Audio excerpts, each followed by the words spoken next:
Hello everyone, welcome to easy semester YouTube channel. तो आज हम देखेंगे कोड ऑप्टिमाइजेशन। ठीक है।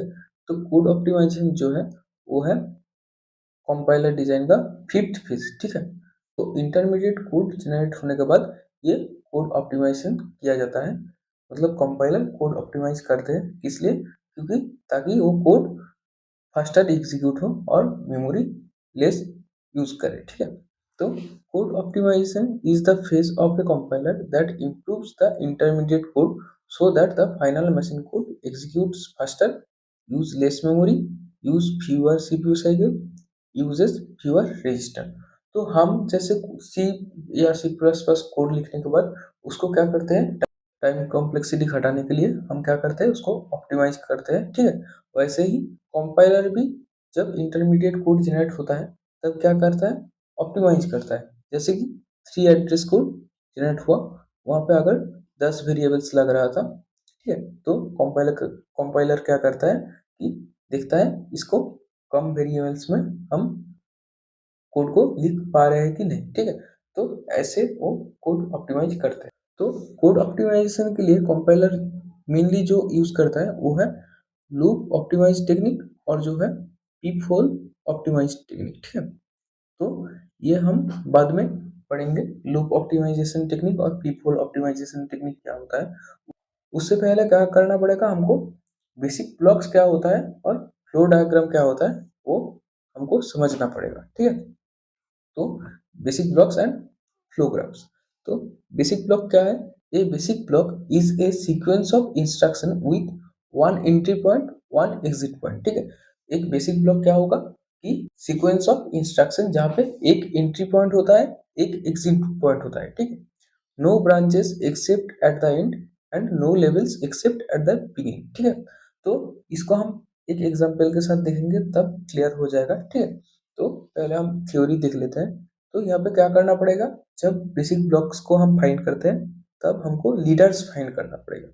तो ठीक है। तो लीडर्स कैसे फाइंड करते हैं कि एवरी इंस्ट्रक्शन, ठीक है, मतलब जो सीक्वेंस ऑफ इंस्ट्रक्शन होगा उसका फर्स्ट इंस्ट्रक्शन क्या होगा, लीडर होगा। और टारगेट और एनीजाम ये लीडर होगा। मतलब कि अगर कोड में कहीं पे ये लिखा है गो टू या, तब क्या होगा, टारगेट जो होगा मतलब जहाँ पे जा रहा है, जाने के लिए बोल रहा है, वो एक लीडर होगा। ठीक है। Instruction after a jump is a leader. ठीक है। मतलब कि गो टू, जिस लाइन पे गो टू है उसका नेक्स्ट वाला लाइन वो एक लीडर होगा। ठीक है। तो ये तीन रूल है ये बेसिक ब्लॉक्स के लीडर्स फाइंड करने के लिए। ठीक है। Then from blocks by grouping each leader with statement until next leader. मतलब फिर क्या करेंगे कि जितना लीडर्स हमको मिला है तो उस लीडर से हम नेक्स्ट लीडर तक ब्लॉक्स बनाएंगे। फिर वो जो होगा वो बेसिक ब्लॉक्स होगा। ठीक है। अब ये थ्योरी में समझ में नहीं आया तो हम एग्जाम्पल देख लेते हैं। ठीक है। तब समझ में आ जाएगा। ठीक है।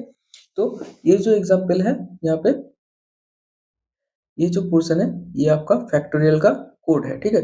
ये आपको दिया जाएगा, फिर यहाँ से बोलेगा बेसिक ब्लॉक्स क्या क्या होगा। ठीक है। तो पहले क्या करना पड़ेगा, आपको ये थ्री एड्रेस कोड जनरेट करना पड़ेगा। ठीक है। इस कोड से तो ये हमने थ्री एड्रेस कोड लिख के रखा है। तो यहाँ से हम बेसिक ब्लॉक्स और लीडर ढूंढेंगे। ठीक है। तो ब्लॉक्स ढूंढने से पहले क्या करना पड़ेगा, हमको लीडर ढूंढना पड़ेगा। ठीक है। तो लीडर क्या क्या होगा, इसको मैंने हटा देता हूँ। तो पहले क्या बोला था, first rule, every starting instruction is a leader. ठीक है। मतलब ये एक नंबर जो लाइन होगा ये लीडर होगा। ठीक है।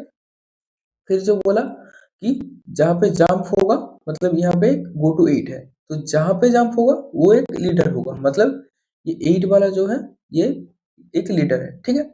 और कहाँ पे जंप है, गो टू 3। ठीक है। मतलब ये 3 वाला जो है ये एक लीडर है। ठीक है। फिर तीसरा रूल क्या बोला था कि जंप होने के इमीडिएट बाद जो होगा वो एक लीडर होगा। तो यहाँ पे 3 नंबर लाइन में जंप हो रहा है तो उसका इमीडिएट बाद 4 नंबर लाइन ये एक क्या होगा, लीडर होगा। ठीक है। तो ये चार हमारा लीडर।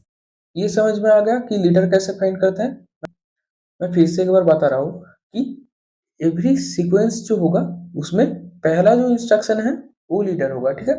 और जहां पे गो टू रहेगा, गो टू 8, गो टू 3, जहां जहां पे गो टू रहेगा वहां पे वो लीडर होगा। जैसे कि गो टू 3 था, गो टू 8 था, तो 8 नंबर लाइन और 3 नंबर लाइन क्या हुआ, हमारा लीडर हुआ। ठीक है, फिर क्या कहता है थर्ड रूल में जो था कि गो टू स्टेटमेंट जहाँ रहेगा उसका इमीडिएट बाद जो लाइन रहेगा वो होगा लीडर। ठीक है, इसलिए 4 नंबर लाइन हमारा लीडर हुआ।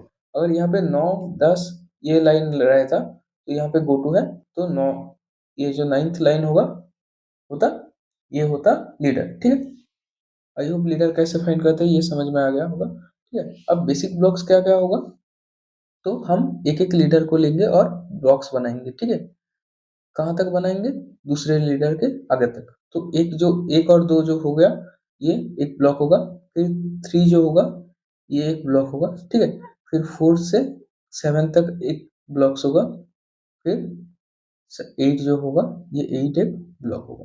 ठीक है, क्योंकि लीडर को देख के हम ब्लॉक्स बनाएंगे। तो ये जो होगा ये ब्लॉक वन हो गया, ये ब्लॉक टू हो गया, ये ब्लॉक थ्री, ये ब्लॉक फोर। ठीक है, आई होप बेसिक ब्लॉक कैसे बिल्ड करते हैं ये आपको पता चल गया होगा। ठीक है, अब हम देखेंगे इसका फ्लो ग्राफ। ठीक है, तो हम क्या करेंगे, उस ब्लॉक्स को लिख लेंगे। तो ये B1 हो गया। ठीक है, फिर यहाँ पे B2 है। ठीक है, यहाँ पे B3 है, यहाँ पे B4 है। हमारा 4 ब्लॉक्स था, 4 ब्लॉक्स को हमने लिख लिया। ठीक है, तो B1 हमारा स्टार्टिंग है तो ये हम स्टार्ट कर देंगे, और B4 हमारा एंडिंग है तो यहाँ पे हम एंड लिख देंगे। ठीक है, ये कर दिया। अब हमको देखना पड़ेगा कि फ्लो क्या कैसे हो रहा है। ठीक है, मतलब कौन सा ब्लॉक से कौन सा ब्लॉक में जा रहा है। ठीक है, ये होता है फ्लो ग्राफ। तो हम देख रहे हैं B1 से कहाँ जा रहा है, B2 में जा रहा है, मतलब कि पहले एक और दो लाइन एग्जीक्यूट हुआ। मैं इसको हटा दे रहा हूँ। ठीक है, ये जो पोर्शन था इसको हमने हटा दिया। तो अब हम देखेंगे तो क्या, पहले एक नंबर लाइन और दो नंबर लाइन ये एग्जीक्यूट होगा, फिर 3 नंबर लाइन होगा, मतलब यहाँ से हमारा B2 में आ रहा है। ठीक है, अब B2 से कहाँ जा रहा है, B2 था 3 नंबर लाइन, गो टू 8, तो फिर B2 से हमारा 8 में भी जा सकता है। 8 कौन सा है, B4, ये ब्लॉक है 8 नंबर, तो B4 में भी जा सकता है। अगर इफ फेल हो गया, मतलब आई ग्रेटर देन n नहीं हुआ, तो कहाँ जाएगा, B3 में जाएगा।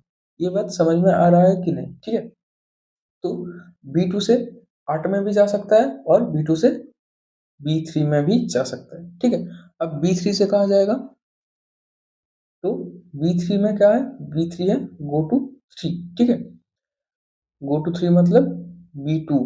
ठीक है, तो यहाँ से जाएगा B2। ठीक है, B3 से कभी B4 में नहीं जा सकता। ठीक है, यही इसका फ्लो ग्राफ है।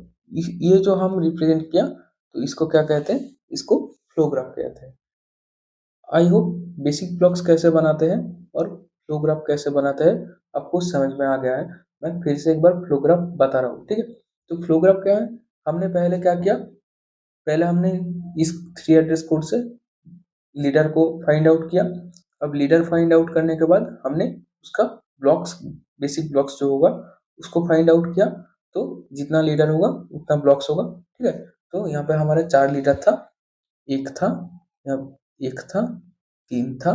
ठीक है, यहाँ पे हमारा 7 था, 8 था। ठीक है, तो हमारा 4 ब्लॉक हुआ, एक एक 2 लाइन का, एक 3 लाइन का, एक 4 से 7 लाइन का और एक 8 लाइन का, ये 4 हमारा ब्लॉक्स मिला था। अब फ्लो ग्राफ बनाने के टाइम हम क्या करेंगे, चारों ब्लॉक्स को लिख देंगे। ठीक है, पहले हमने लिख दिया B1, B2, B3, B4। उसके बाद हम क्या करेंगे, B1 स्टार्टिंग है इसलिए एरो दे दिया, और B4 एंडिंग है तो एरो देके एंड लिख दिया। ठीक है, इतना आसान है। अब हम देखेंगे कि हमारे जो ब्लॉक्स है वो फ्लो कैसे कर रहा है, मतलब किसके बाद कौन सा ब्लॉक एग्जीक्यूट होगा। तो पहले हम देखा B1 से कहाँ जाएगा, B2 जाएगा। ठीक है, कोई गो टू नहीं है तो कोई टेंशन नहीं है, B1 से B2 ही जाएगा। ठीक है, अब B2 में गो टू है। ठीक है, तो गो टू 8 मतलब क्या है, 8 लाइन पे जाएगा। अब 8 लाइन में हमारा क्या है, B4 है, तो यहाँ से हमने B4 में जाएगा। ठीक है, ये फ्लो को हमारा समझना पड़ेगा। ठीक है, तो अगर यहाँ पे क्या है, इफ है, तो मतलब क्या है, इफ का मतलब ट्रू भी हो सकता है फॉल्स भी हो सकता है। अगर ट्रू हुआ तो B4 में जाएगा, अगर फॉल्स हुआ तो क्या करेगा, B3 में जाएगा। ठीक है, अब B3 क्या बोल रहा है, B3 हमारा 7 नंबर लाइन है, तो ये बोल रहा है कि गो टू 3, तो B3 से क्या जाएगा, गो टू 3 में जाएगा। तो फिर हमारा ब्लॉक नंबर 2 पे जाएगा, ठीक है। तो ये है फ्लो ग्राफ। तो अब कोई डाउट नहीं रहना चाहिए फ्लो ग्राफ कैसे बिल्ड करते हैं और बेसिक ब्लॉक्स कैसे बनाते हैं। तो इस वीडियो के इतना ही था। Thank you.